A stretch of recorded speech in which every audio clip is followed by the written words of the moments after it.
우리는 록펠러라는 인물에 대하여 너무나 잘 알고 있습니다. 이분이 미국 역사상 가장 큰 부자다, 이런 거 너무나 잘 알고 있죠. 이분의 어머니가 오직 기도로 이 아들을 키웠다. 그래서 이분이 15살 때부터 작은 가게 전문으로 시작해서 미국 역사상 가장 큰 부를 이뤘다. 이분이 세운 대학교인 시카고 대학교가 하버드, 예일 같은 학교를 제치고 단일 대학으로 노벨상 수상자를 세계에서 제일 많이 배출한 명문 대학이 되었다. 이미 너무나 잘 알고 있습니다. 뉴욕에 있는 리버사이드 처치라는 그 아름다운 교회는 이분이 자기 어머니를 위하여 믿음으로 봉헌한 교회다. 또 현재까지 가장 큰 기부를 한 분이죠. 이분은 부자일 뿐만 아니라 가장 많은 사회 기부를 해서 이분은 무려 180조가 넘는 돈을 사회에 기부한 분이다. 이렇게 잘 알려져 있습니다. 신앙적 일화는 헤아릴 수 없이 많아서 교회에서뿐만 아니라 세상 사람들도 한두 편 이상의 예화를 다 들어봤을 것입니다. 이분에게는 일남 사녀의 자녀가 있었습니다. 근데 이분이 옛날 분이라서 그랬는지 이분은 그 일남 사녀 중에 아들을 자기의 후계자로 생각했습니다. 그래서 살아있는 동안에 틈틈이 자기의 후계자인 아들에게 편지를 써서 자신의 가치관과 앞으로 자기의 대를 이어 이 어마어마한 기업을 이끌 자녀에게 그 방법론을 가르쳐 주었습니다. 다행스럽게도 록펠러가 자기의 후계자가 될 아들에게 남긴 그의 모든 지혜의 경험의 정수가 남겨져 있는 편지 40통 중에 36통이 지금까지 잘 남겨져 있습니다. 이 36통을 정리해서 하나의 책으로 만들어서 록펠러의 편지라는 책이 있는데 오늘 이 시간에는 그 중에 한 3편 정도를 좀 성도님들께 소개해 드리려고 합니다. 이 3편은 특별히 신앙에 대한 이야기가 아니라 모든 사람들이 보편적으로 들어도 좋은 자기 아들, 후계자가 될 아들에게 꼭 들려주고 싶은 록펠러의 경험이 담긴 이야기입니다. 첫 번째 편지에는 이런 이야기가 쓰여져 있습니다. 고대 로마의 한 사람이 이제 죽어서 하늘나라에 갔습니다. 도착해 보니까 아주 정중하게 한 하인이 그분을 모셔드립니다. 그러면서 당신은 이 땅에서 너무 큰 고생을 하셨습니다. 이제 당신은 여기서 모든 먹고 싶은 것을 마음껏 먹을 수 있고 가장 좋은 숙소에서 쉴 수 있으며 모든 원하는 오락과 취미 생활을 마음껏 누릴 수 있습니다. 이분이 너무너무 행복했습니다. 정말 거기에는 사내 진미가 넘치고 말만 하면 수많은 종들이 와서 다 시중을 들고 하고 싶은 모든 오락과 취미를 마음껏 즐길 수 있어요. 모든 원하는 술과 모든 것을 다 마음껏 정말 너무너무 행복하고 나 이렇게 좋을 수가. 근데 그것도 하루 이틀이지 한 6개월이 지나자 너무나 지겨워졌습니다. 그래가지고 그 시종을 불러서 너무너무 맛있는 거 먹고 쉬고 놀고 자고 오락거리 좋은데 아무 일도 안 하고 있으니까 너무 심심하니까 소일거리라도 좋으니까 일을 좀 했으면 좋겠다고.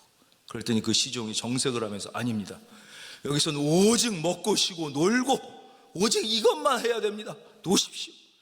어쩔 수 없이 또 놀았다는 거예요. 근데 또 6개월 더 가요. 한 1년 동안 먹기만 하고 자기만 하고 놀기만 하니까 도저히 지겨워서 견딜 수가 없었어요. 그래서 1년째 되던 애 다시 불러서 제발 부탁이니까 아무리 그게 좋아도 그렇지 계속 먹기만 하고 계속 놀기만 하고 계속 오락만 하니까 도저히 지겨워서 못 견디겠으니까 아무 일이라도 좋으니까 좀 일 어떤 거라도 좀 하게 좀 해주시오 그랬더니 이 사람이 또 정색을 하더니 절대 안 됩니다. 여기서는 오직 먹는 거, 노는 거, 자는 거 외에는 아무것도 할 수 없습니다.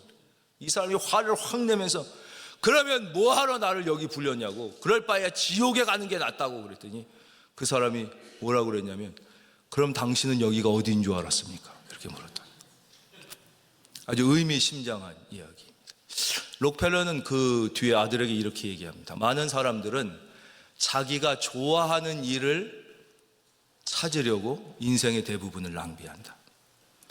그러나 나의 경험에 의하면 자기가 좋아하는 일이 아니라 일단 자기에게 주어진 일이 어떤 일이든 그 일에 감사하고 최선을 다하는 사람들에게 신은 더 좋은 일을 부여하는 것을 발견했다.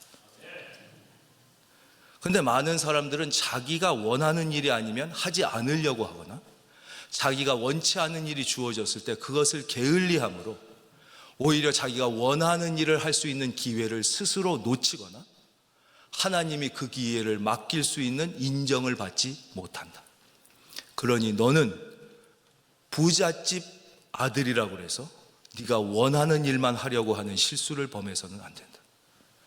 너에게 일이 주어졌다는 것 자체를 감사하며 어떤 일이 맡겨지든 그것에 최선을 다하면 앞으로 네가 좋아하는 일도 할 수 있는 기회를 신은 너에게 부여해 주실 것이다. 이렇게 얘기했다.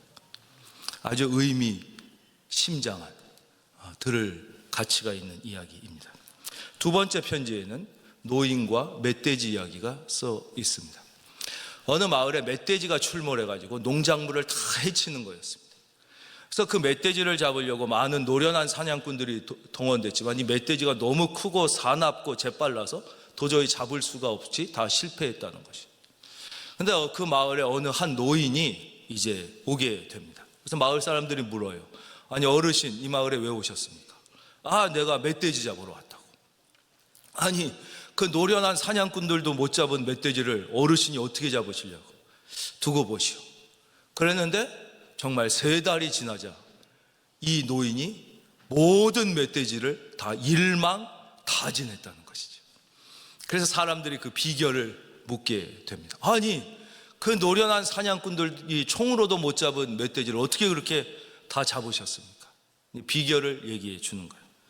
처음에 관찰을 했답니다. 과연 이 멧돼지들이 무슨 먹이를 좋아하나?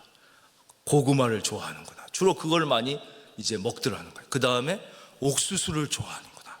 그래가지고 이 노인은 돈을 들여서 최고 좋은 고구마와 최고 좋은 옥수수를 구해다가 한적한 들판에다 계속 뿌려놨습니다. 계속. 그렇지만 멧돼지가 먹지 않죠. 다 경계하면서 다 멀리서 보기만 하고 먹지 않습니다. 그래도 포기하지 않고 매일매일 한 달 동안 멧돼지가 제일 좋아하는 음식을 계속 뿌려놓은 것이죠. 한 달 정도 지나자 경계가 풀어진 한 제일 날래고 무시무시한 멧돼지가 와서 먹기 시작합니다. 그래도 뭐 그 다음 날도 또 좋은 거 주고 또 좋은 거 주고 하니까 그 다음 날은 또 다른 멧돼지가 와서 먹기 시작합니다. 그 다음 날 또 계속 하니까 이제는 거의 2달이 끝나갈 때쯤에는 그 멧돼지들뿐만 아니라 그 멧돼지들이 자기 가족까지 다 데리고 와서 거기서 맛있는 이 고구마 파티, 음식 파티를 하기 시작하는 것이죠. 이제 셋째 달이 시작될 때 똑같이 이렇게 최고 좋은 먹이를 놔두고 이 노인은 말뚝을 하나 가지고 가서 그 막 먹고 있는 멧돼지들 사이에 말뚝을 하나 탁 박아 놓습니다. 둘째 날 가서 그 옆에 말뚝을 하나 또 박아 놓습니다. 셋째 날 가서 또 말뚝을 하나 박아. 그러나 이 멧돼지들은 벌써 2달 넘게 계속 그냥 먹었기 때문에 신경을 쓰지 않는다는 거예요. 왜냐, 하루에 하나씩 박으니까. 마침내 2달 30일이 되던 때는 주변에 말뚝이 이렇게 다 박히게 되는 것이죠. 그리고 31일째 멧돼지들이 다 들어왔을 때 마지막 문을 딱 만들어 닫으니까 그 모든 멧돼지들이 다 그곳에 그냥 들어와 잡히게 되었다라는 이야기를 적어주면서 록펠러는 아들에게 이렇게 얘기합니다.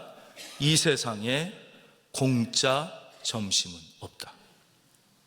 네가 나의 아들로 태어났다고 해서 노력하지 않고 거저 얻으려고 한다면 너는 마지막에 반드시 빈털터리가 되어 죽을 것이다. 이 세상에 많이 가지고 태어난 자라고 해서 반드시 많이 가지고 끝을 맺는다는 법은 없으며 아무것도 없이 태어난 자라고 해서 아무것도 없이 죽는다는 법도 없다. 나는 아무것도 없이 태어났으나 오늘 여기에 이르렀고 예전 나의 친구들은 부잣집 자녀로 태어났으나 지금 아무것도 없는 친구들이 너무도 많다.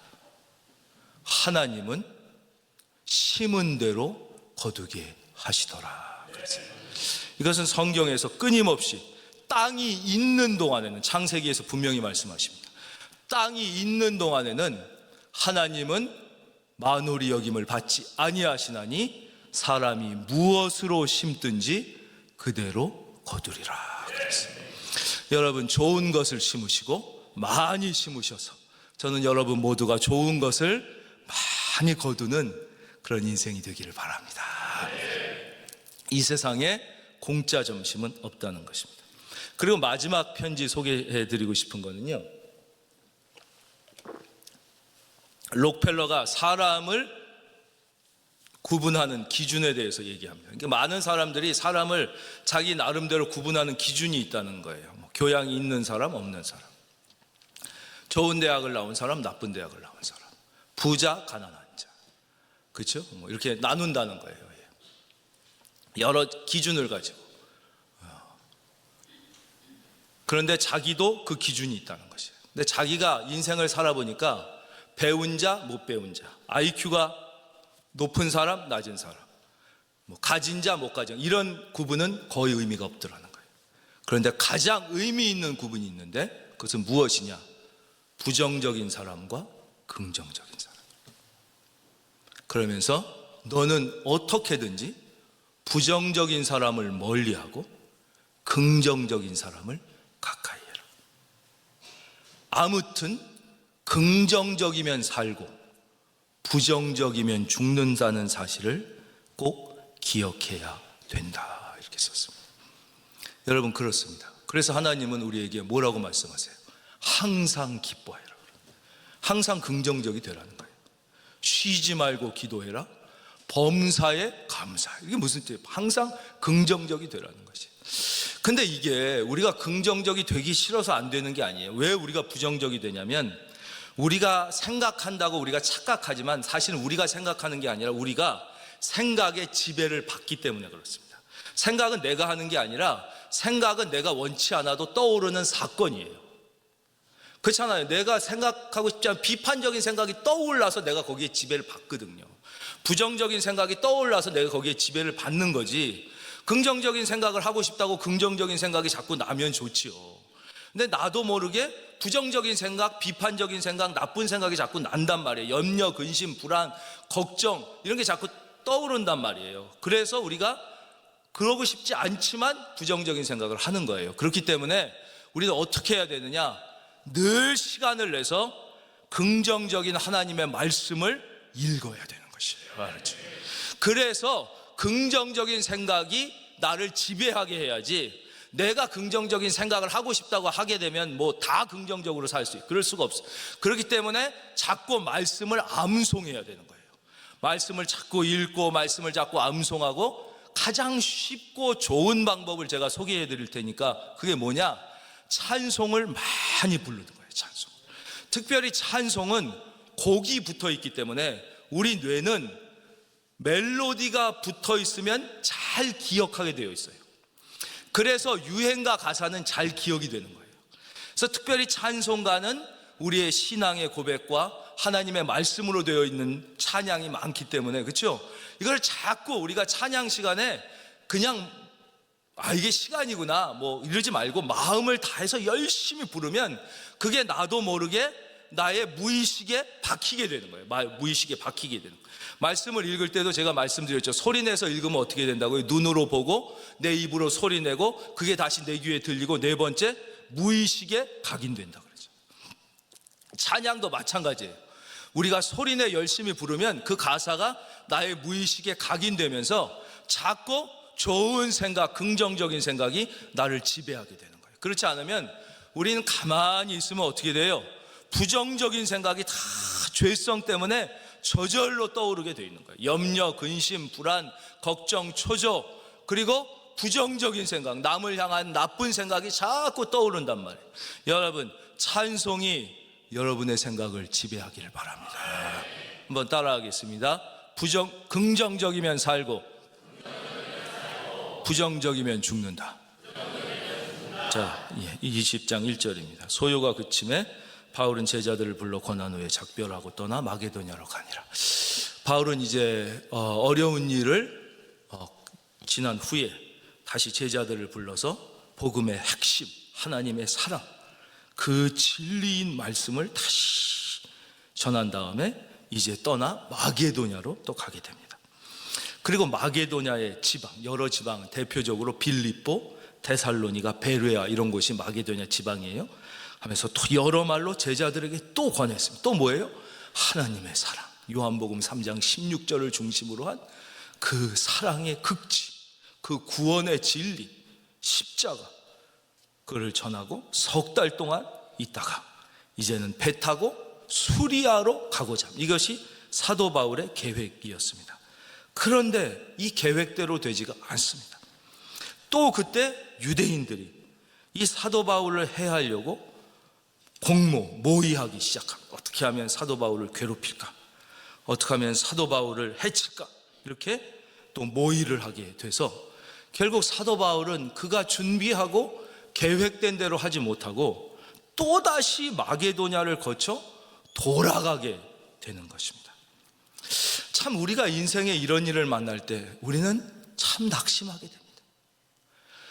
이 길로 가야 되는데, 이 길로 가야 되는 게 내 계획인데, 이 길로 가는 게 좋은 길이고 쉬운 길인 게 분명히 보이는데 이 길로 못 가고 저 힘들고 어려운 길로 돌아가야만 될 때 우리는 낙심하고 참 마음이 괴롭고 힘들게 되는 것이죠. 우리 자녀를 생각할 때도 그렇습니다. 우리 자녀가 이 길로 가면 정말 꽃길인데, 내가 인생을 살아보니까 이 길로 가면 참 너무 좋은 길이고 쉬운 길이고 빠른 길인데 우리 자녀가 이 길로 가지 못하고 저 힘든 길, 먼 길로 돌아가야 될 때 낙심이 되는 것입니다. 참 괴롭고 눈물이 나는 것이죠. 지금 사도 바울이 그런 것입니다. 사도 바울이 그 수리아로 이제는 가야 되는데 배 타고 그 길이 막힌 것이, 그 계획대로 되지 못, 또 먼 길로 돌아가야 되는 상황에 부딪히게 된 것입니다. 그러나 사랑하는 성도님, 우리 하나님은요, 우리가 계획하고 우리가 원하는 일로 가게 돼서 일이 잘 되는 것을 통하여도 영광을 받으시지만요, 그 길이 막혀서 그 일이 안 돼서 우리가 먼 길로 돌아가야 할 때, 그럼에도 불구하고 우리가 찬송하고 기도할 때 그 일을 통하여 더 큰 영광을 받으시는 거예요. 그리고 그 속에 더 놀라운 하나님의 비밀을 숨겨놓고 계시는 거예요. 제가 1992년 9월 초에 이제 군대에 갑니다. 지금부터 만 32년이 좀 더 지난 얘기입니다. 이제 군종병은 이제 군대에서 종교를 담당한다 이런 뜻이에요. 그러니까 저는 이제 기독교 담당으로 이제 전방 사단에 배치를 받게 됐습니다. 근데 어떻게 된 일인지 사단 본부에 갔더니 제가 훈련받은 그 주특기대로 배치를 못 받게 됐습니다. 보통 군인들은 다 이제 주특기가 있어요. 자기가 일반 소총수로서는 다 훈련을 받고 그 주특기, 어떤 친구는 뭐 포를 쏴야 되고 어떤 친구는 뭐 운전병이 있고 어떤 친구는 통신병, 이런 주특기가 있는데 제 주특기인 군종대로 이제 배치를 못 받게 됐습니다. 그래서 그 사단 본부에서 한 2주 정도 대기를 하게 됐습니다. 대기하면서 한 일은 그냥 주로 맞는 일이었습니다. 주로 맞고 뭐 풀 깎고 또 삽질하고 또 맞고 이러면서 한 2주 정도 기다리다가 마침내 제가 이제 배치된 곳은 예하 연대에, 그 연대에 있는 대대에 중화기 중대로 배치를 받게 됐습니다. 그러니까 중화기 중대는 뭐냐면 전문적인 포병이 아닌 보병이지만 그 보병 안에 있는 중화기를 다루는 곳입니다. 그래서 90mm 무반동 총이지만 원래는 포예요. 이렇게 어깨에 메고 푹 누르면 이제 대포가 나가고 탱크를 저격하는 것입니다. 탱크를 보병 부대에서 탱크를 저격해서 아주 강력한 포가 나가는 것과 또 81mm 박격포라고 큰 포는 아니지만 보병이 분해해서 들고 다니다가 신속하게 조립해서 이 곡사포로 쏠 수 있는 포를 하는, 그리고 이제 기관단총 같은 게 있어요. 60mm 기관총을 이제 이런 거를 다루는 중화기 중대로 배속되게 됐습니다. 근데 문제는 이 부대에서 신병이 오길 다 기대하고 있잖아요. 쫄병이 와야지 뭐 일도 시키고 나눠서 하고 하는데, 그래서 이제 막 잔뜩 기대하고 있다가 쫄병이 왔는데, 문제는 이 쫄병이 중화기 주특기를 안 배운 애가 왔다는 것이죠. 그러니까 얼마나 속이 상하겠냐 이거예요. 이 선임병도 고참이 볼 땐 충분히 이해가 가죠.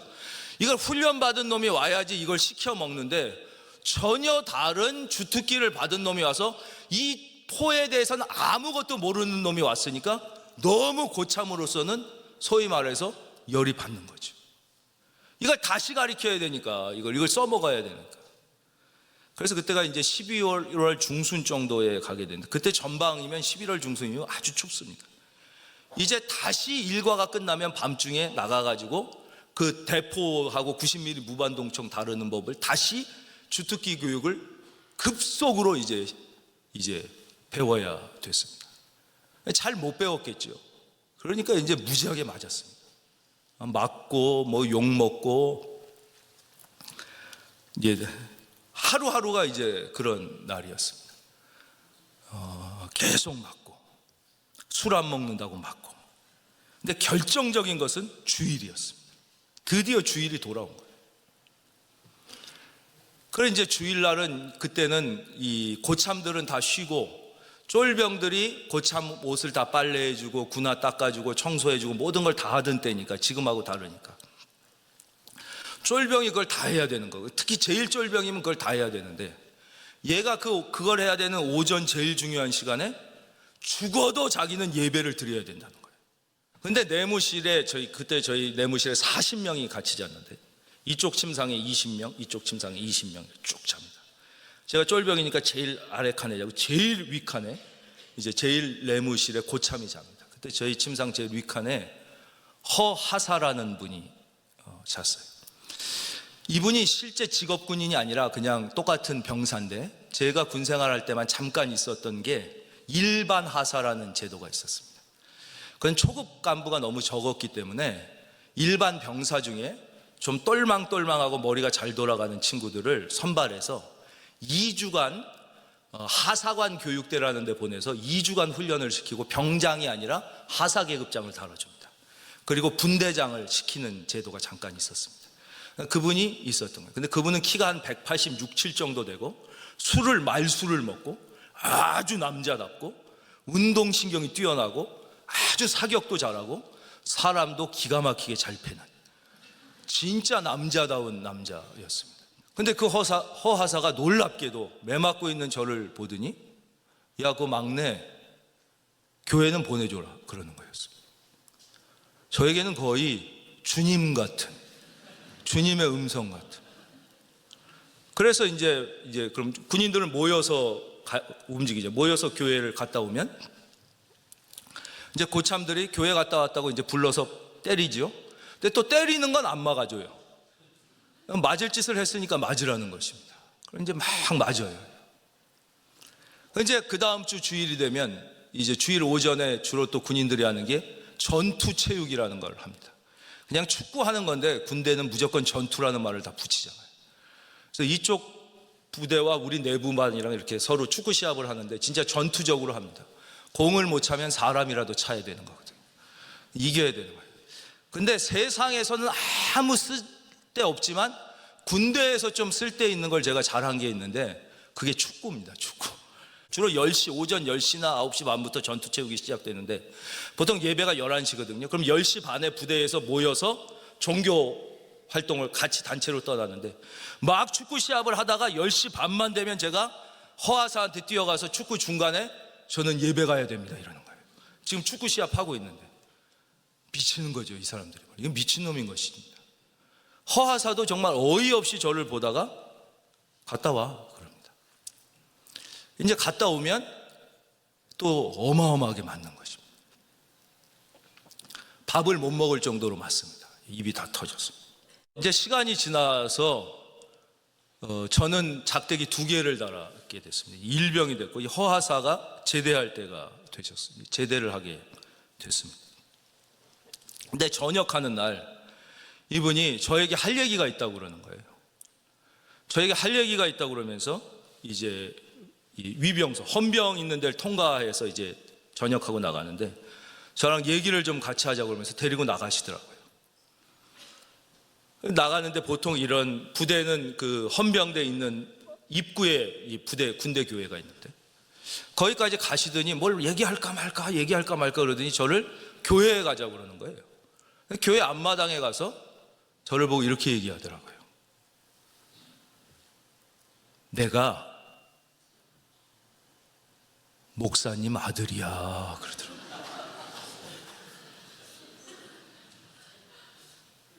내가 원래 목사님 아들인데 내가 너무 교회에 시험이 들어서 내가 교회라면 이를 갈았다.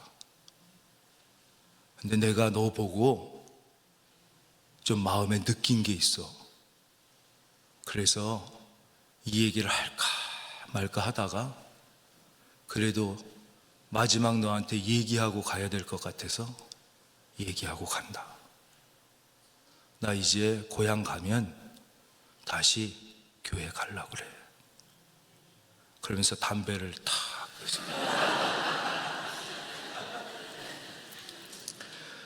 하나님께서는 우리가 생각지 못한 방법을 통해서도 하나님의 뜻을 이루어 가시는 것이죠. 자, 그 다음 말씀입니다. 이 마게도냐라는 도시를 좀 살펴보려고 그러는데요. 20장 1절에 마게도냐가 나와요. 마게도냐로 가니라. 그리고 사도 바울의 계획이 틀어진 다음에 또 어디로 가게 됐어요? 3절, 거기 석 달 동안 있다가 배 타고 수리아로 가고자 할 그때 유대인들이 자기를 해하려고 공모함으로 마게도냐를 거쳐 또 마게도냐. 그러니까 사도 바울의 입장에서는 계획대로 되지 않았는데 마게도냐의 입장에서는 뭐냐? 또 사도 바울이 마게도냐로 오게 된 것이죠. 참 희한하지 않습니까? 사도 바울은 원래 마게도냐에 마음이 없었어요. 원래는 비두니아로 가려고 그랬어요. 근데 환상 속에서 마게도냐 사람이 이쪽으로 오라고 그래서 성령에 의하여 마게도냐로 가게 됐어요. 그래서 빌립보와 데살로니가와 베레아의 복음이 증거됐죠. 그리고 또 마게도냐에 전했어요. 그리고 이제는 수리아로 가려고 그러는데 또 길이 막혀서 어쩔 수 없이 마게도냐로 또 가게 된 것이죠. 그러니까 마게도냐의 입장에서는 어마어마한 은혜를 특별하게 받은 것입니다. 왜 그랬을까요? 그것은 하나님께서 이 마게도냐를 유럽 선교의 중요한 전초기지로 삼고자 하는 계획이 계셨기 때문이에요. 여러분, 그렇습니다. 하나님께서 특별히 여러분을 선택해서 자녀 삼으셨을 뿐만 아니라 오늘도 이 자리에 불러서 이 말씀을 들려주시는 이유는 여러분이 특별히 더 착하거나 똑똑하거나 귀해서가 아니라 여러분을 향한 하나님의 계획이 있는데 그것은 무엇이냐? 여러분을 통하여 여러분의 가족과 여러분의 가정과 여러분의 이웃과 이 민족과 세계를 구원하고자 하는 하나님의 계획이 있기 때문인 것이지. 우리 대한민국은 전 세계 역사에 거의 유일하거나 몇 안 되는 기도로 시작한 나라입니다. 이것은 대한민국의 공식 역사 문서에 기록되어 있어요. 아마 미국을 제외하고 이런 나라가 또 있을까 할 정도입니다. 이것은 1948년 5월 30일 대한민국 헌정사에 분명하게 기록되어 있는 사건입니다. 그날이 1948년 5월 31일이 대한민국의 역사적인 첫 국회, 그걸 제헌국회라고 그래요. 왜냐하면 이때 헌법이 처음으로 제정된 거예요. 대한민국의 근간을 이룬.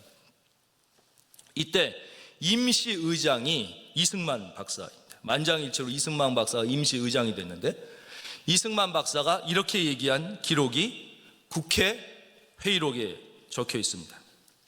우리가 이제 대한민국의 첫걸음을 시작하는 제헌국회를 시작하면서 이 회의를 시작하기에 앞서 하나님께 기도드리고 시작하는 것이 옳다고 생각됩니다.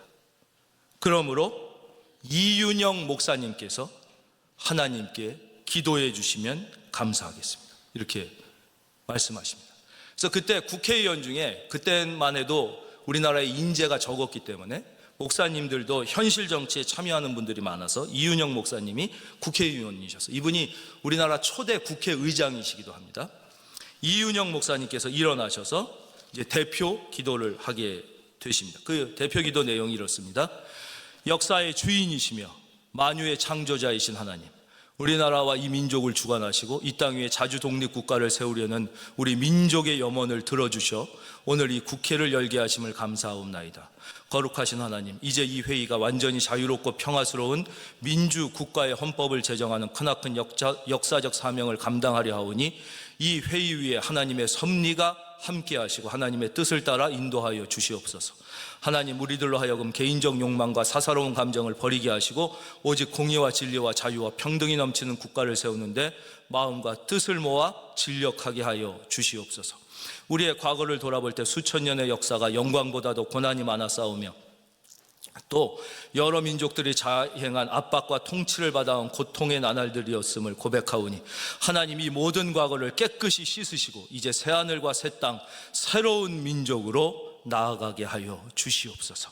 우리에게 광명한 마음과 깨끗한 양심과 굳센 의지를 허락하셔서 이 땅 위에 유구한 민주주의의 터전을 잡게 하시고 이로써 대한민국이 세계 평화와 인류 번영에 이바지하는 나라가 되게 하여 주시옵소서.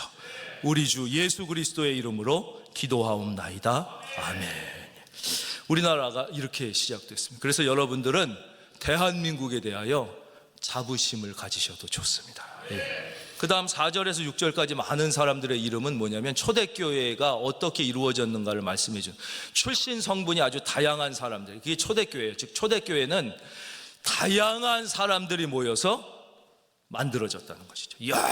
여러 다양한, 그게 건강한 교회는 어떤 한 지역, 어떤 한 계층이 아니라 다양한 지역과 다양한 계층의 사람들이 모여 있다는, 여기서 보면 뭐 베레아 사람, 데살로니가 사람, 더베 사람, 아시아 사람이 다 모였다는 거예요. 유럽 사람과 아시아 사람과 다양한 도시가 다 모여. 이게 건강한 거예요. 그리고 또 어떻게 돼요? 이 사람들이 지금 어디로 가냐?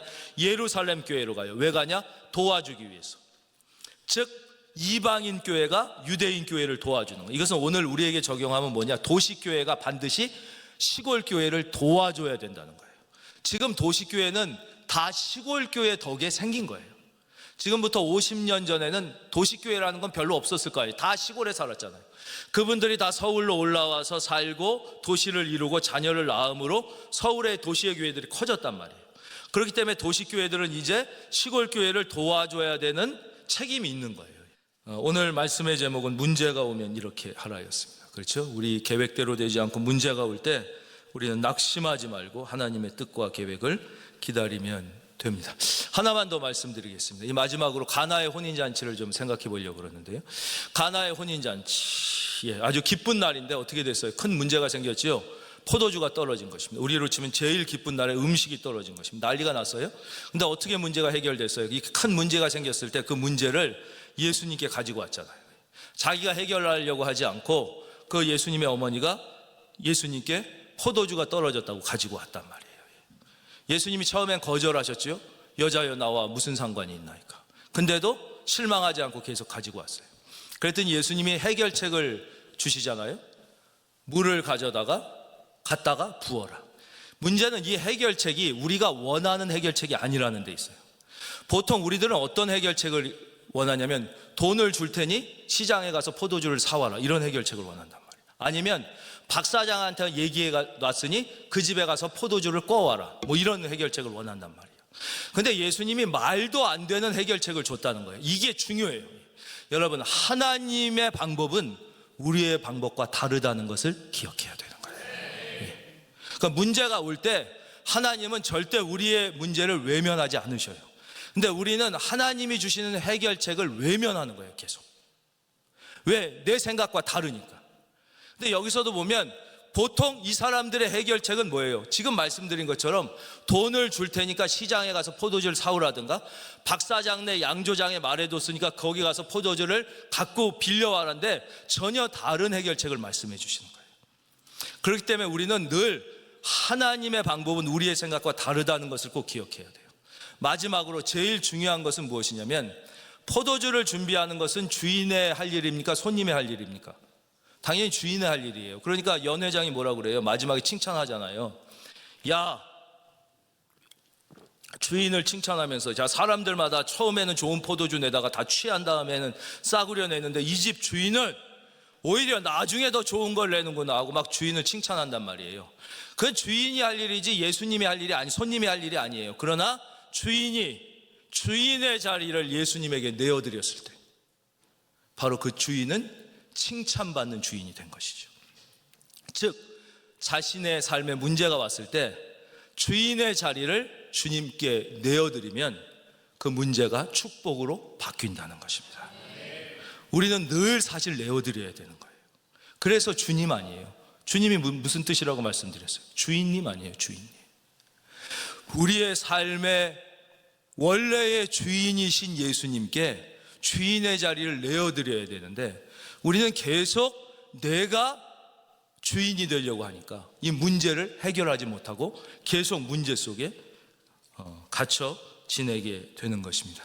여러분, 원래의 주인이신 예수님께 여러분의 주인의 자리를, 여러분이 주인된, 내가 주인 삼은 그 모든 것을 원래의 주인 되신 예수님께 내어드려서 여러분 더 자유롭고 더 행복하고 모든 문제가 축복으로 변하는 경험을 날마다 하며 살아가시기를 주의 이름으로 축원합니다.